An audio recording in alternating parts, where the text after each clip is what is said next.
UFP, the United Federation of Podcasts.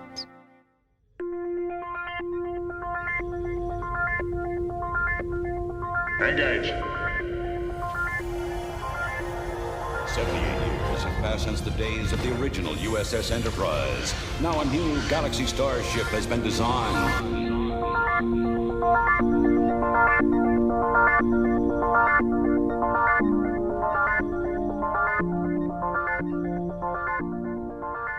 Transporter Chief, beam our listeners aboard.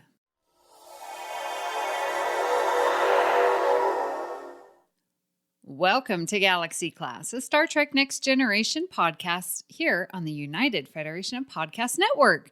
I am Counselor Amy Nelson, and with me, Chief Recreational Officer Rhea Papagiorgio and Diplomatic Standard Bearer Kevin Scharf. Rhea, Hello, hi! Rhea. Amy, long time no see. Kevin, how you guys doing? Doing okay. It's almost spring. Yeah. I know. Oh my gosh. I know. You guys, we are going to be high 70s. Oh. I'm not kidding. 77, 78 today and tomorrow. Well, funny story. We are going to be low 70s the next few days, high 70s on Tuesday. What? And there's so we're getting it first. Yeah, and then we're going to send you It's the going warm to be weather. -6 here today. Woohoo! Oh, No geez. way. Yeah. Kevin. It actually warms up it's- next week, and we're going up to +11 Celsius next week. So, Well, funny because I'm getting Amy's weather and then yours because it'll be like 22 the next few days, 25, and then it's going to take a dip, and then we're going to be at highs of like 9, -3, 5, -3. Yeah. It's been in the 60s for a week, and we still have snow on the ground from like polar vortex a couple weeks ago. So, Wow. I've been sleeping with my window open. It's just so nice. I'm Very looking forward to enjoyable. that. Yes. Well, let's check the communication array and see if we have any comments from our listeners. Logs accessed. reaction to the Bat'leth battle has still been coming in, and Chris Tribuzio responded to our last episode, and he basically just said, "Measure of a man, hands down." And I think that was kind of the decision we came to, don't you think? Yep, but that was the decision. I just don't see how it could have gone any other way. No.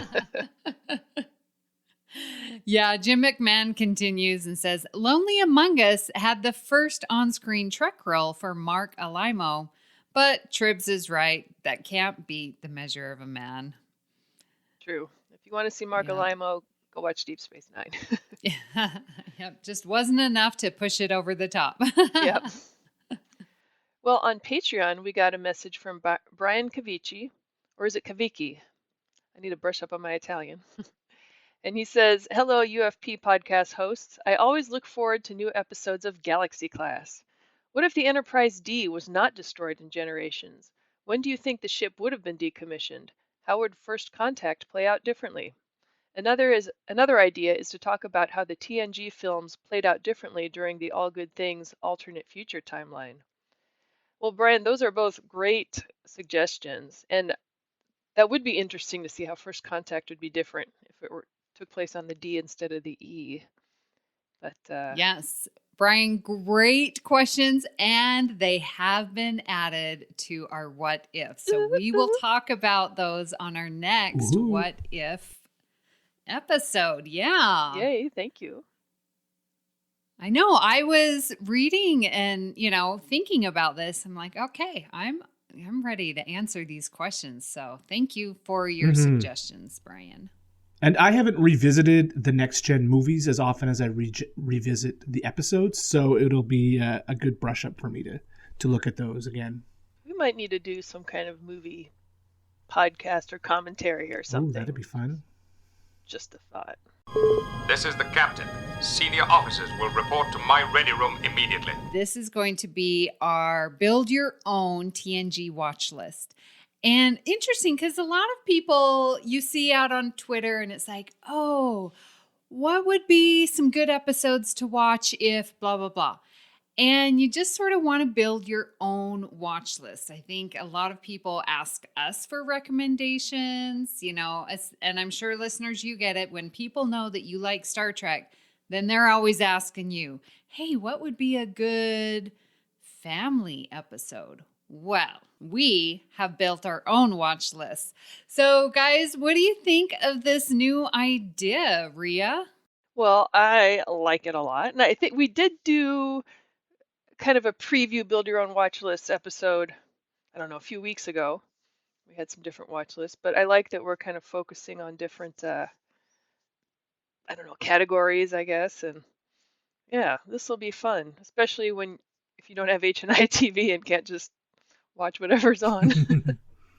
No, this is a great idea. I think it is a science fiction show, but there's so many other genres and storytelling methods inside the framework of Star Trek: The Next Generation that I think this is going to be a fun idea that we can revisit quite a while. So, and I love this idea for the first one, that the talk of family. This is going to be good. I know, and I was thinking about just sort of random, like what picture are we going to use for our artwork? And I was like, just a picture of our bridge crew. Like, that's the family that we love. They're not related, but that's our family. But Yes. So yes, all 700 or wait, how many episodes? 178. 156? Yeah, 178, yeah. And it'll be interesting to see how our individual watch lists play out, because I get the feeling we probably all came at this from different angles. Yes. And so, Rhea, we are going to start with your watch list, but I'm interested, like, how did you approach choosing your episodes? Well, I had to do a little bit of thinking, because there are so many ways that you could approach this. And, do you go with, well, the crew as a family and take it from that perspective? Do you go with, the different kind of family dynamics they encounter on different planets? And actually kind of not a pet peeve of mine, but something I think is kind of weird. Why is it in TV shows, anytime you have an alien family, the children refer to their dad as father?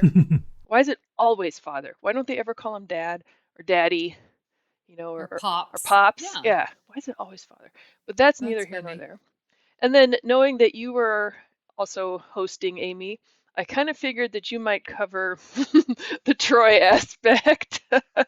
Did you look at my notes again? I did not. That's Joe's bad influence. That's Joe's job. Yes.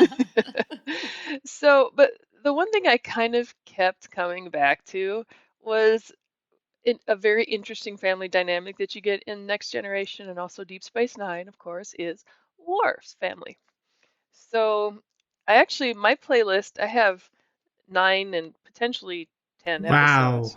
Wow. But if I had to pick like a top 3, I have narrowed it down a little bit. Well, maybe a top 5.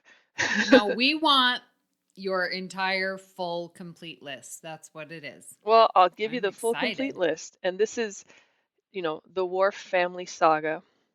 So it starts actually in season 2 with the emissary, with K'Ehleyr. I mean, I love K'Ehleyr. You have to start there. You have to start there. You couldn't even go anywhere without the emissary, because it just builds everything. This is where his story starts. Yes. At least the Alexander part of the story. So well, and also I think it sets up the fact that Worf can be in a relationship. They didn't set Geordi up that way. Right? And Worf and K'Ehleyr had history. Mm-hmm. Which they didn't really elaborate too much on. But so there was definitely a spark between them. And I think it's interesting too that K'Ehleyr is half human and Worf was raised by humans on Earth, thus consistently overcompensating to be Mr. Klingon. And, so a lot of background there. From the emissary, I actually added in season 3, episode 5, the bonding, which is kind of a side track there, because although Worf adopts him as a son, we never see Jeremy Astor again. But that is kind of a familiar theme. Right. Look at Worf as a real father. So now we have adopted father. I love that you included that. I wouldn't have even thought to include that episode. Well, he did bring him into the House of Moog, which, Right. of course, didn't end up well. And then I wonder if he ever ended up in the House of Martok down the road. But I'm sure Worf and Jeremy kept in close contact over the years. I'm sure we just didn't see that on screen. Exactly. Now, also in season 3, episode 17, Sins of the Father. And here we meet Worf's brother that he didn't even know about, Kern, played by the wonderful Tony Todd. So then that kind of brings Worf back to the Klingon side of his family. Wait a minute.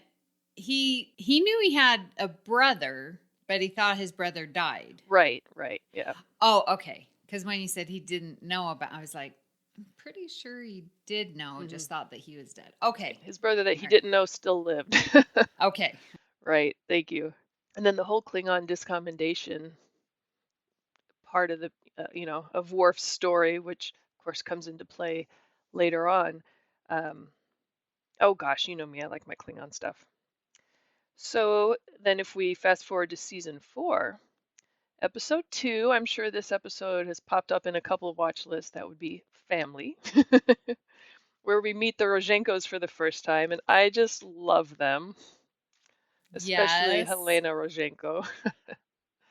Although I have felt over the years that this was a missed opportunity for Hellenic representation, and they made Worf's parents Russian instead of Greek. But whatever. I mean, we've already had Russians in Star Trek, so come on. Yes. Idic people. I know. But No, I really like the dad, yes, father, as you would say. the father. He's just, he's so excited and he just can't hide it. And that excitement is evidence of his love that he has for Worf. So, And he's so proud of I Worf. love the Rozhenkos. exactly. They're just so joyful. And, Yes. for Worf to grow up and be so dour when he grew up with joyful parents like the Rozhenkos, yeah, I guess it's because he was searching for his heritage and he always grew up different, but you would think he would have a little better sense of humor with is it Sergei as his father? Sergei, yeah. Uh-huh. Yeah. Mm-hmm. That's a good point too, that they're so jovial and he's so dour. And I think he when you said that, Kevin, made me wonder if the Rozhenkos were dour, serious Russians. Would Worf have gone the other way and been, the happy-go-lucky, raise your glasses More Klingon? like Kalar. Yeah. It just seems that he was like intentionally rebelling, trying to make sure everyone knew that he wasn't human. Right. He was Klingon. Right. Yeah, that is a really good And he's more dour than most Klingons you meet too. Oh, Yeah. It's just his personality. Klingons do not smile. Yes, they do. Haven't you seen Lower Decks, Worf? Come on. Yeah. So yeah, that's I love Helena and Sergei. They're so much fun. So that's episode 2 of season 4. Episode 7 of season 4, we get Reunion. And of course, that's a return of Kalar with some random little kid who happens to be Worf's son. And that's I love Kalar. I really wish that'd be a good what if. What if they didn't kill off Kalar? I don't know if that's on there. done that. We have? Oh, Uh-huh. damn it, I missed that. Pay attention, Rhea. But right, in Reunion, Alexander ends up coming to live with Worf because Kalar is murdered. Now that one is such a strong episode because just at the end where, the hands are being placed. And so you're solidifying, yes, this is the son. Worf is in charge. He's now father. What's he going to do with it?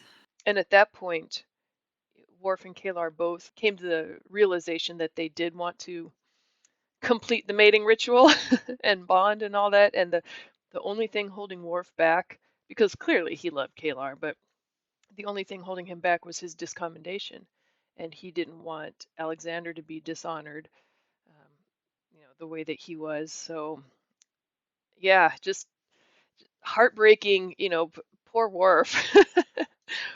One stroke of bad luck after. At any rate, if we fast forward through the series a little bit, the whole Worf raising Alexander alone on the Enterprise thing wasn't working out. He sends him to Earth to live with the Rozhenkos until season 5, episode 10, New Ground, when Helena Rozhenko comes back with Alexander, unbeknownst to Worf. And that's another episode that I love when Helena comes back. Has said nothing to Worf about leaving Alexander.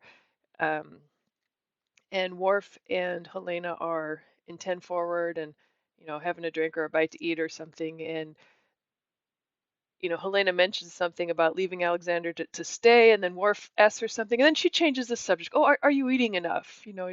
When Sergei was in Starfleet, he didn't eat enough. And maybe that's one of the reasons I like her so much, is she sounds so much like a Greek aunt of some sort. But yeah. Talking about the Rozhenkos, and I know we give Worf a hard time, but I really think it's a credit to the writers to show another family dynamic. I mean, think about the number of generational households that exist and how many grandparents are raising their grandchildren, because of one reason or another. We don't need to get into the reasons, but the fact is we have grandparents raising grandchildren as their own. And what an amazing feat and show of love, not only for their own child who's not raising their own children, but love for their grandchildren and their posterity and what they're contributing to their family and how that's creating their family. I think it is beautiful, and I think it should be celebrated. And Worf is a bad dad, but without that, we wouldn't have this beautiful family dynamic and, multi-generational family. Good that point. exists And here. like historically on Earth anyway, generations of families live together. And it's in Western societies now, it's very much the nuclear family, and that's an aberration if you look at human evolution. But maybe Jeremy Astor went to go live with his grandparents too. Maybe Worf isn't a bad dad.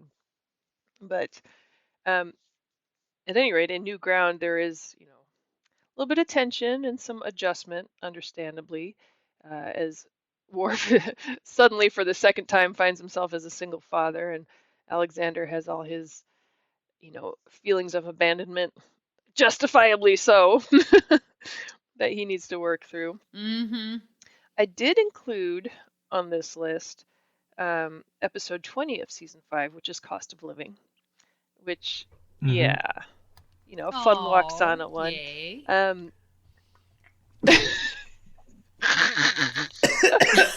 So good. It's good, Rhea. It's a good episode. Kevin, did you just spit out your... Kevin, I did not. It did not, but it tried to come through my nose. Oh my gosh. What are you drinking there? No name brand Nice. cola. I've got my creatine, and I promise it's not spiked. And now we really know what Kevin thinks about. No, I do. cost of living. Spoiler alert! I had Cost of Living on my list as well. Ooh. I had a feeling that episode might come up on another list today. But, we get a little more, not just development of the family relationship between Worf and Alexander, and of course between Lwaxana and Deanna, but we get some of that relationship between the sons of Moog and the daughters of Lwaxana, between those two families as well, because it turns out they are very close. And I didn't put it on the list, but in the episode in the episode Ethics, when Worf thinks he's going to die, he asks Troy to raise Alexander. So, there's kind of a a family bond between those two families. One episode I wasn't sure if it belonged on the list or not was season 6, episode 8, Fistful of Datas. I mean, it's got Alexander and Worf and Troy, kind of that adopted member of the family, but I don't know if it really counts. That's like if you took your son to Disney World, right? It's a family bonding kind of story. So I say it belongs on this list. Not every family episode should be traumatic. I had to laugh when you said family bonding, because then I think of the bonding and the Jeremy Astor that we never see again. So you're right. That would be perfect for Worf and Alexander. Now in season 7, and I'm sure that your list will probably have some season 7 episodes because that's the Meet the Family season. Episode 13 is Homeward, and that's where we meet Worf's Rozhenko brother, Nikolai. And he's kind of a riot. I can totally see where he is Helena and Sergei's son. Not one for rules or the Prime Directive or anything like that, but does manage to save an entire alien species. Well, and you can really tell that he is their son. In part, not only it was great casting, he looked like Sergei's son, but like you were saying, why didn't Worf, why is he so dour? Because Helena and Sergei are just so joyful and have so much love. And then we see Nikolai, who allows his life to be led by his heart, and it's that's because of Helena and Sergei and how much love they had in their house. And then, that does make me wonder too, if Nikolai were more serious and dour, would Worf have been more jovial? Kind of that, I don't know, you tend to see that in families, I think, with siblings where the younger one, either wants to be just like the older one or wants to stand out and create his own path, I guess. But that's right. That's yin right. to his yang. Yeah. But I think regardless, Worf was pretty determined to stand out from his human family and be Klingon. Klingon Tach Mach Judge. Anyway, and then the last episode that I had on this list was Firstborn, and that's kind of a fun one where Alexander, basically future Alexander, goes back in time to influence young Alexander to take up the warrior path and prevent his father from being killed in the future. So that was I like that one. I like kind of the what might have beens, and I thought it was interesting too how they kind of solved the mystery on that one. One thing I did notice with these Worf family episodes, it's basically like meet Worf's family, watch Worf disapprove of his family, watch Worf be embarrassed by his family, watch Worf accuse his family of having no honor. Well, make sure you keep this list handy because next week's episode is a Worf feature. So. Perfect. You've already done the research for it's next week. Almost like I've studied ahead. Wow, what a complete list that I think really identifies Worf's family. And yeah, I love that you included Jeremy Astor, and there is so much involved with Alexander, but then that pulls in his parents and that pulls in Kalar, and yeah. Thank you. Great. And then again, if you want to jump into Deep Space Nine, the Worf family dynamic gets even more, entangled and interesting. It's like Days of Worf's Life or something. All My Worf's Children. General Worfstickle. Nice. Oh no! Don't All right. Enough with Ria's list now. No, I think the Worf family is it's probably the most well-developed family. I think the Troys come next, but the Worf family is probably the most developed of for some reason, the powers that be thought that Worf would be the character that everybody would want to know more and more backstory about. There are characters that I feel are underserved, but Worf is not one of them. And yeah, your list is great. That's a pretty comprehensive take on Worf and his family You have dynamic. 8 or 9 hours to kill.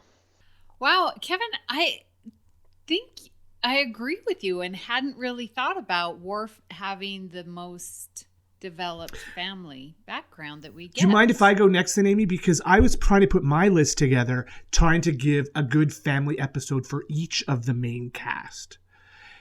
Right? And it's very easy for a character like Worf. And when you look at the families of our main crew, there's a lot of trauma there. Like, not very many of them have good relationships with their parents, or their parents are dead, you know? So the earliest episode on my list is season 2, episode 14, The Icarus Factor, which is Riker and his dad.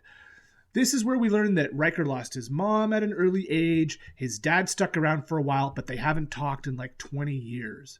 And the way you work through that problem is beating on each other with giant sticks while blindfolded. So Riker didn't have a very healthy family relationship.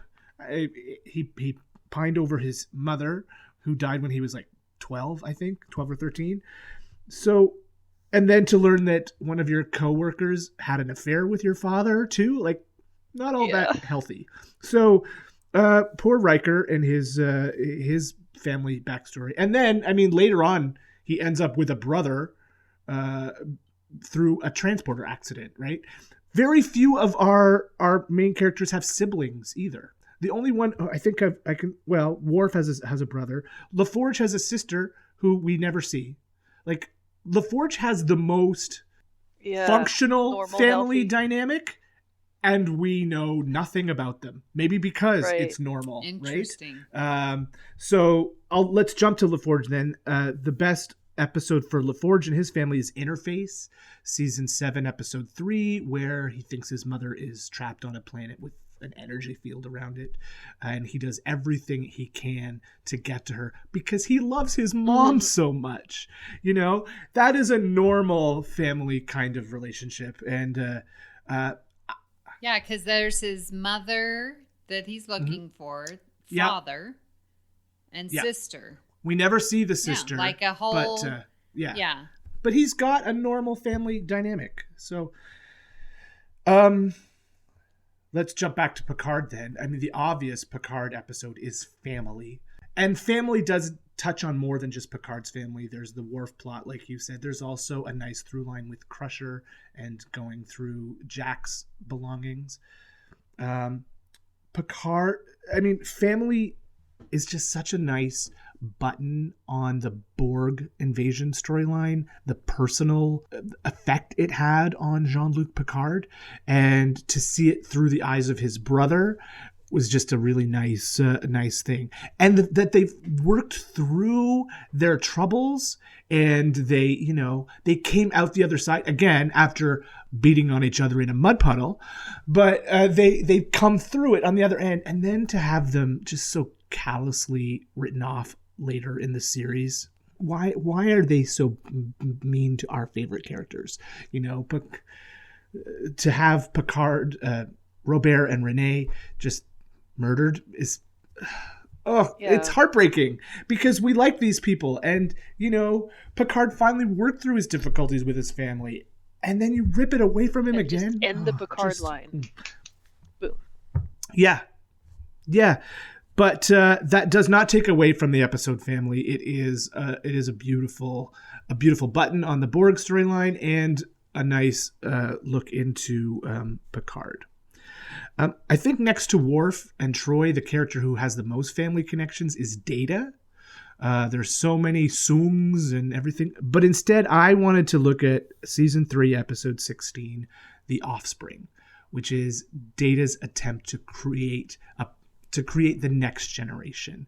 And Data's desire for family is so important to him that he builds Lal, who instantly becomes, endeared by the crew. Everybody really likes her. And when things go bad and he has to give her up, it's heart-wrenching.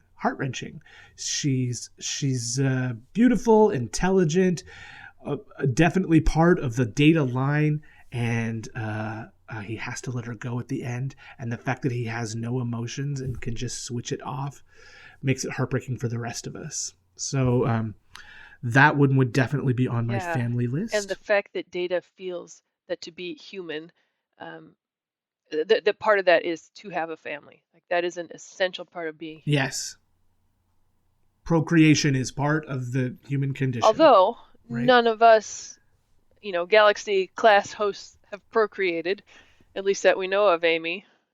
But Isn't that interesting? Aunthood is the greatest. We've got found family. Or unclehood in Picard's case.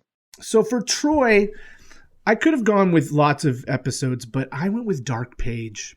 Dark Page is the story of a family that's working through a secret. Lwaxana annoys her daughter. That's a given. But it shows that Troy really, really loves her mother. And that when something bad happens to her, she's going to do everything in her power to try to help. And when she discovers that what's wrong is this dark secret from her mother's past that she had no idea about, that doesn't stop her. And she uses all of her counselor training and her empathic abilities to get through to her mother because she loves her so much and does not want to see her mother suffer. And I just watched that one this morning and it brought me to tears. It's beautiful and haunting and sad with this hopeful message at the end, because when they wake up next to each other on the bio beds holding hands, it's very sweet. It's so sweet. And Lwaxana is a character that can rub some people the wrong way, but when they use her right, like they do in Dark Page, she's fascinating, and I love her as a character. Which is why when I talk about the Worf family, I'm going to use Lwaxana again and Cost of Living, because so many of these family stories have been dark. People have died. People are working through their trauma. But Cost of Living is about a son trying to get through to his dad, saying, "Look at me. I am here. Listen to me." And Lwaxana is the sort of Willy Wonka that lets Alexander be who he needs to be. And that brings in Worf and it brings in Deanna. I think Cost of Living is probably the most fun family episode, maybe of the whole series. It's funny and fun and light. And I didn't... so that brings... I didn't make the connection until you were talking just now, but Lwaxana and Helena Rozhenko are very similar, and they're both a little... kind of wacky and embarrass their kids and kind of have... Could you imagine if there had been a Worf Troy wedding, the mothers of the bride and... Oh my God. Especially if it were, done in Beta Z fashion. Yeah, I don't think Mrs. Rozhenko would go for that. Or she might enjoy it. I think Sergei would. So that brings me to Beverly Crusher. And I've struggled trying to find a good episode that represents family for Beverly Crusher, even though for the first 4 years of the show, her son is on the Enterprise with her. There are not a lot of good mother-son bonding moments for Beverly and Wesley. I thought about including Sub Rosa because it has to deal with her grandmother, but that's a topic for another episode. I thought about considering The First Duty, which is when Wesley gets into trouble.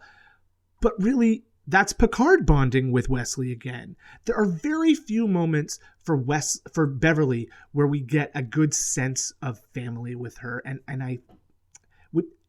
it seems so counterintuitive because her son was there for half of the series. Can you ladies think of a good scene, or like, I hesitate to say episode because I don't think there's a good episode that encapsulates that, but even a good scene that encapsulates the Beverly-Wesley relationship? Well, I think you're in Family. Yes. When Beverly is, giving Wesley, part of his past with the father. The other one I was thinking... only because I just recently watched it, but in Transfiguration, when Beverly is considering John Doe and has this great conversation with Wesley saying, how do you feel? Because I've never been interested in anyone except your father. And sort of has this heart to heart with Wesley. And it came out of nowhere. And I was like, where is this scene? And why don't we get more of it?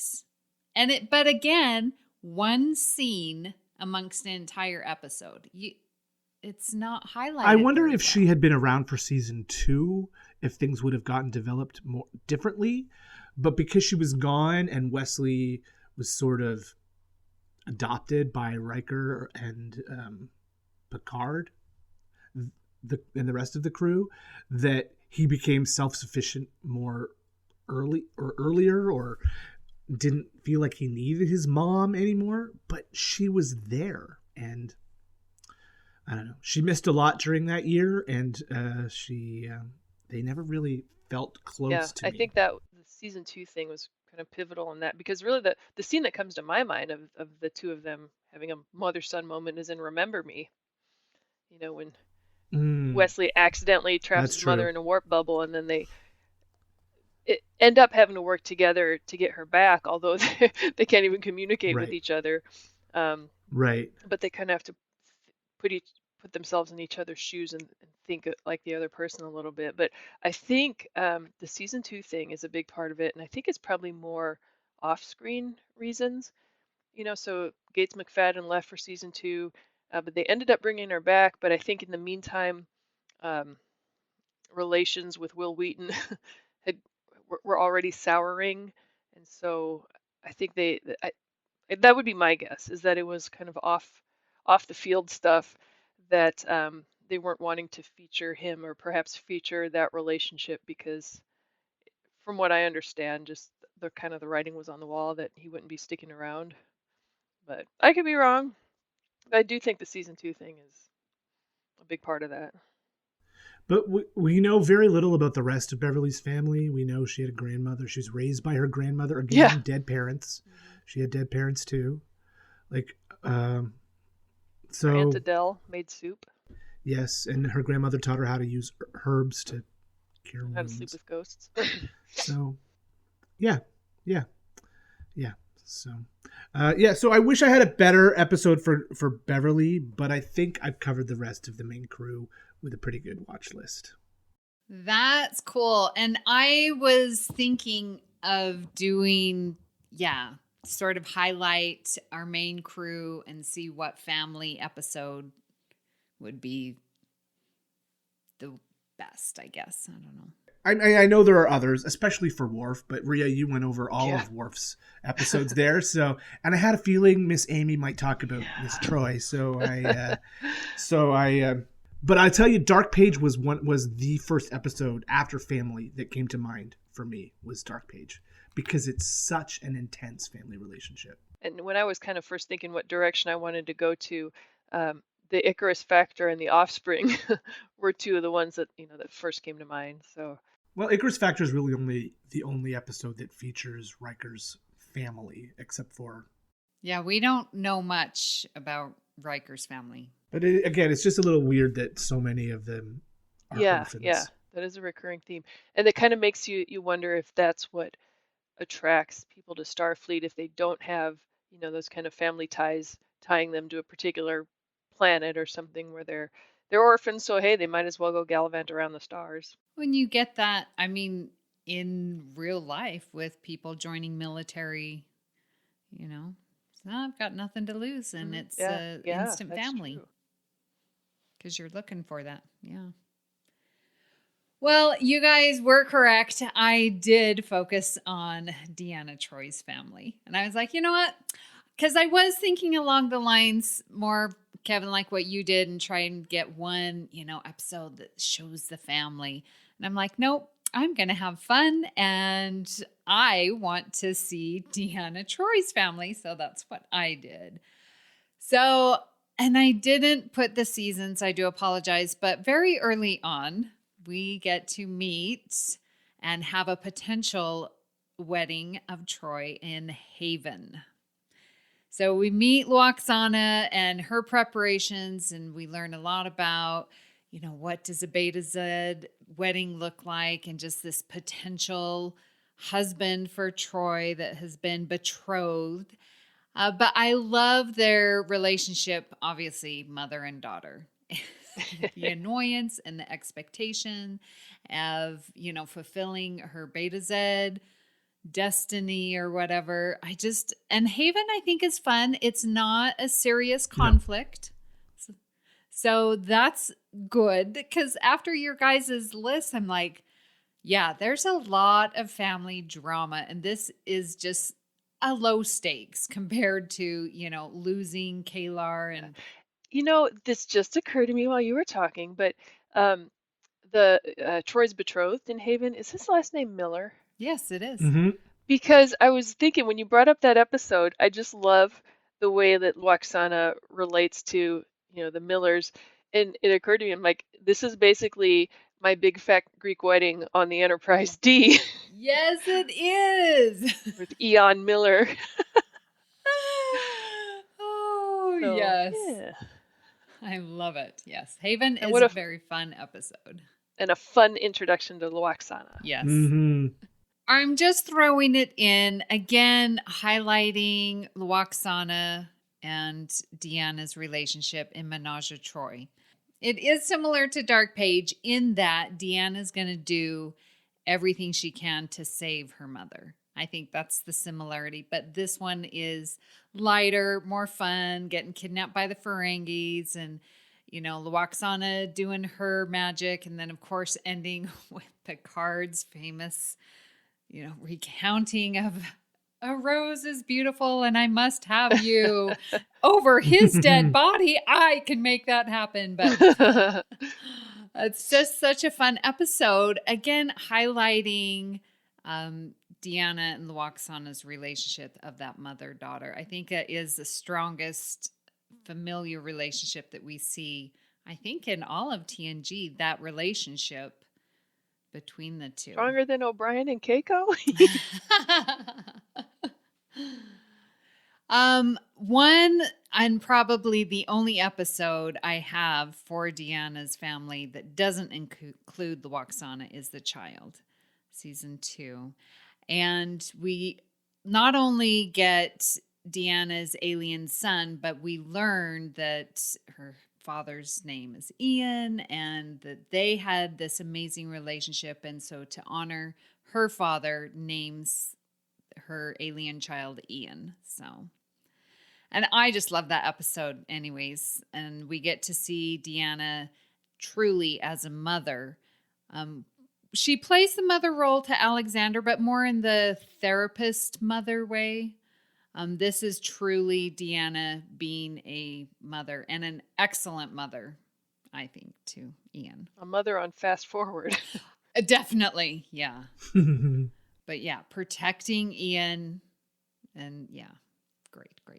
And then I have Half a Life. Again, we get Lwaxana, but we really learn how much love her parents had for each other, and therefore translates had to her and their family unit, and how Deanna was raised in such a very loving home and didn't end up dour like Worf. But her father died when she was very young too, right? So yeah. So could imagine being brought up in a home with just Lwaxana and Mr. Hom. Yeah. It would have been. Oh, yes. What's that line that Lwaxana says to Deanna about, I gave you many mixed messages growing up and you turned out fine. Yeah. Although deadly dull. But I was thinking, because watching Menage a Troi where Lwaxana is talking to Daemon and saying, well, my first husband, so she had to have had at least one. It sounded like 2 before getting to Ian. So I was sort of wondering where those marriages fit. Was it? I don't believe it was after Ian's death, but it could have been. Could have been. Because I willing don't as she think was so. to... Because she could have gotten married like after Deanna went to Starfleet. I think she just was calling Ian her first husband in that situation, insinuating that the daemon would be her second. Oh. Well, something to consider. I was like, Yeah. I wonder how many dads Deanna had. And of course, I also included Dark Page for Kestra and that relationship. And you covered it perfectly, Kevin. So I won't. It's beautiful. Yeah. It really is a beautiful episode. And definitely sets up what we see in Picard, Nepenthe with their daughter. And I had forgotten that Kirsten Dunst was in that episode. Yes. Oh, yeah. Before Spider-Man, before she was a big star. This is where she got her start. And then you have to round out and watch Nemesis for Troy and Riker's wedding. Like, that's the ultimate family episode. I beg to differ. Really? I beg to differ. I would say if you're going to talk about the ultimate Troy family episode, it might be Nepenthe from Star Trek Picard. I wanted to include that, but I was like, oh, this is TNG. But there's no Joe, so yes, let's add Nepenthe. Oh my gosh, yes. I mean, that is the happiest family that we've ever seen on Star Trek, and they've been through a lot of crap. Yes. And but they're still doing okay. Yeah. Goosebumps. When you talk about Nepenthe, I have like full body goosebumps. Ugh. That was another episode that made me weep, was Nepenthe. Oh, yes. Yeah. And if you haven't read Dark Veil, James Swallow. Oh, I almost picked that up last week. Oh, my gosh. That, I mean, if I'm going to throw anything in, it needs to be that book. You need to read that book. Listeners, you guys, Kevin, Rhea, read it. It's so amazing. What's it called again? Dark Veil. Yeah, it's the second of the I may wait until it comes out in paperback. Oh, yeah, because I did buy it and it was hard. So I have a hard copy. Yeah, I would definitely put that on because we learn a lot. But we know, not canon. I don't know. I'm sort of feeling like these new novels, because they're so intertwined with the episodes, they're definitely stronger canon than any previous books. They're as close to canon as you can get. Yeah. And a lot of them are written by, everything goes through Kristen Beyer, who's on the writing staff, so. And I think we can talk about them if we want to on Galaxy Class, and we can talk about Nepenthe and Picard if we want to, and Lower Decks.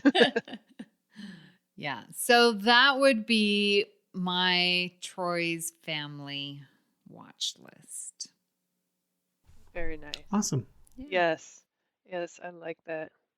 And yeah, I like, Nepenthe is the cherry on the cake there too. And what a fun family. Troy and Loaxana. Yeah.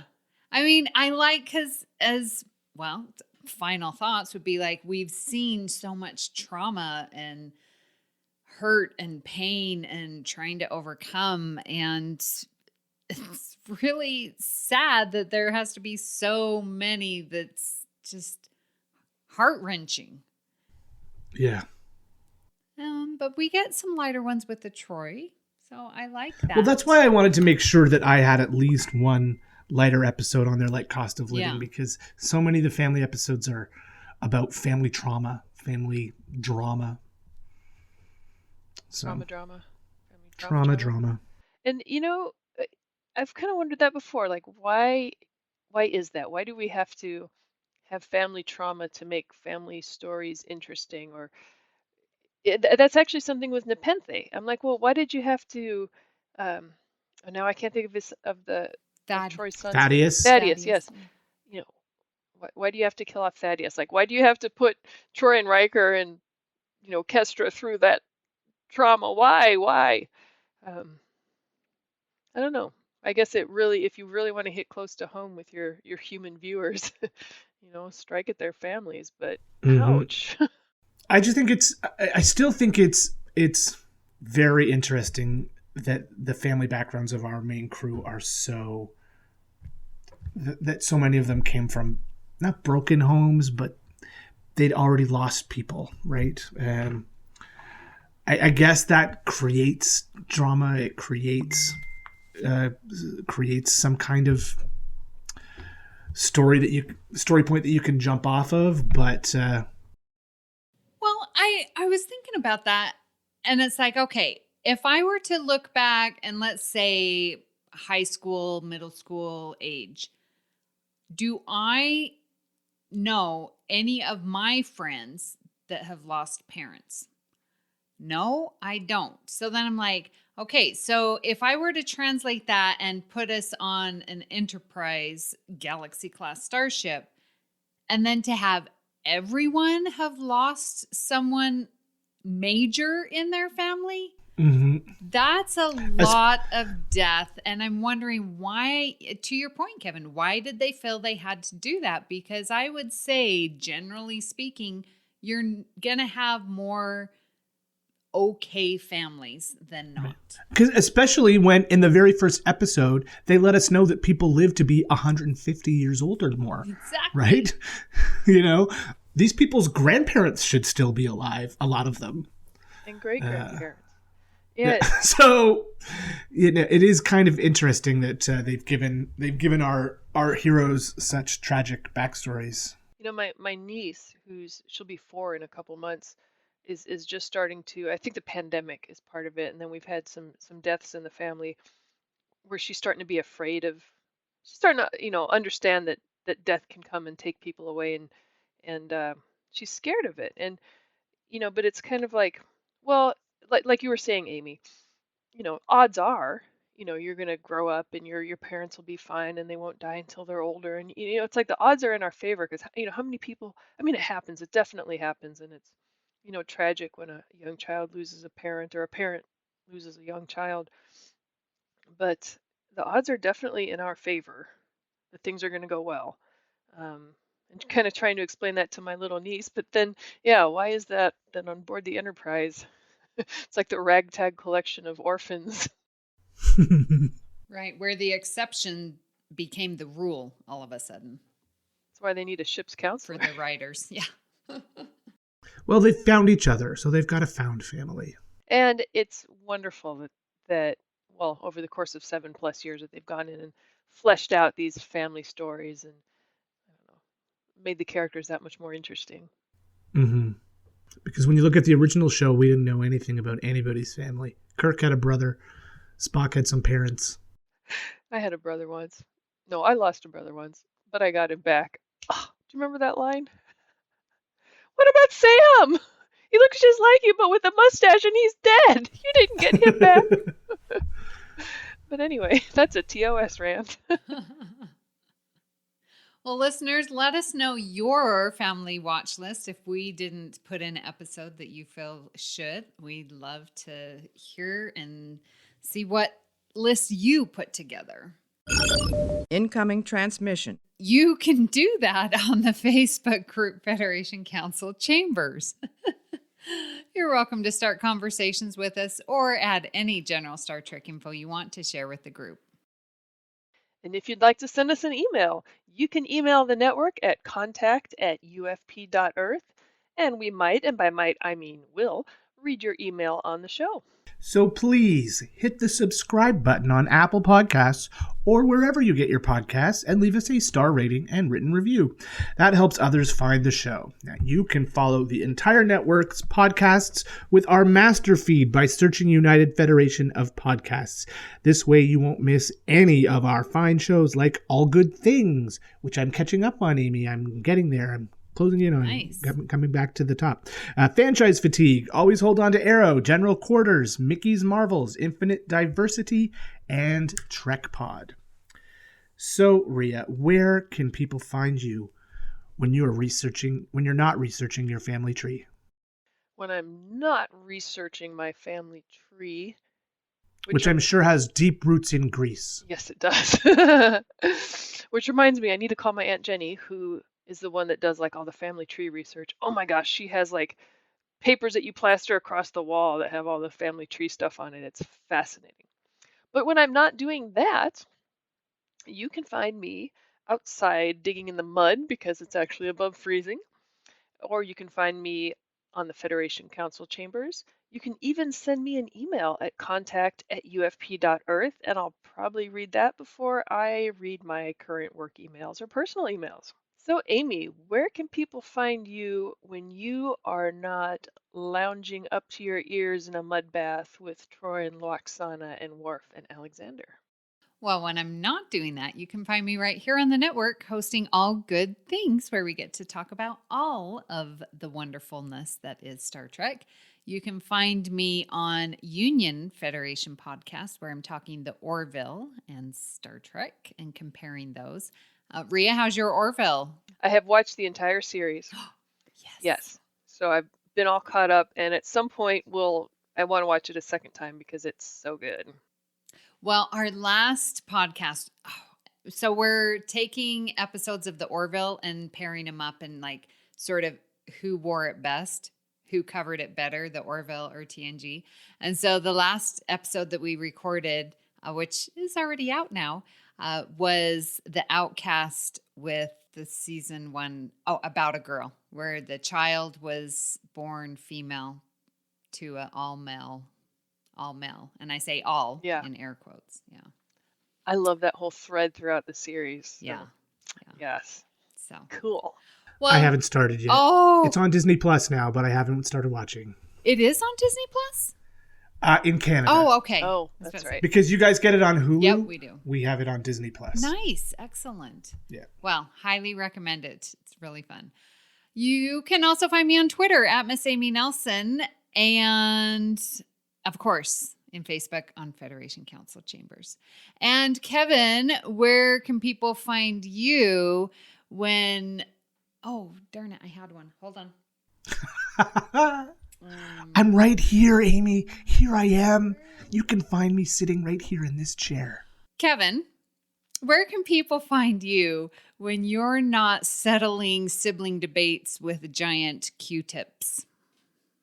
Ooh, sometimes I wish I could. I had a feeling you would want to do that. But if I'm not doing that, which is very unlikely, you can find me on a couple of other podcasts I do, which are True North Nerds. We are going to record a new episode of that today, where we're probably going to talk all about WandaVision, because that just ended and it was so good. Or Stage Whispers, the show about local theater in Central Ontario, live theater, which we'll be recording on Monday night. So lots of podcasts from me coming out soon. I'm on Twitter at True North Nerds. I'm in the Federation Council Chambers. You can hit me up on Facebook. I'm everywhere. Priority 1 message from Starfleet coming in on secured channel. If you'd like to help us keep all our shows coming to you each week, you can become a patron of the network on Patreon. Visit patreon.com/UFPearth. That's patreon.com/UFP to get all the details.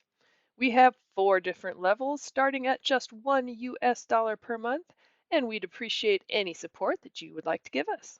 We would like to recognize our executive producers, Brandon Shea Mutala, Ken Tripp, Zach Moore, and Tony Robinson. We would also like to thank Zach Tripp for our opening and closing music, and Tony Robinson for our amazing artwork. Thank you for beaming aboard Galaxy Class, and until next time. Congratulations, Data! It's a girl! You don't care about me. All you care about is your honor. Stay classy, Galaxy.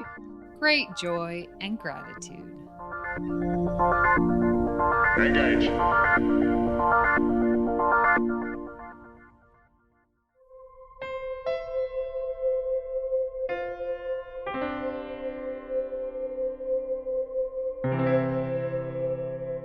This has been a production of MTMR Media Works.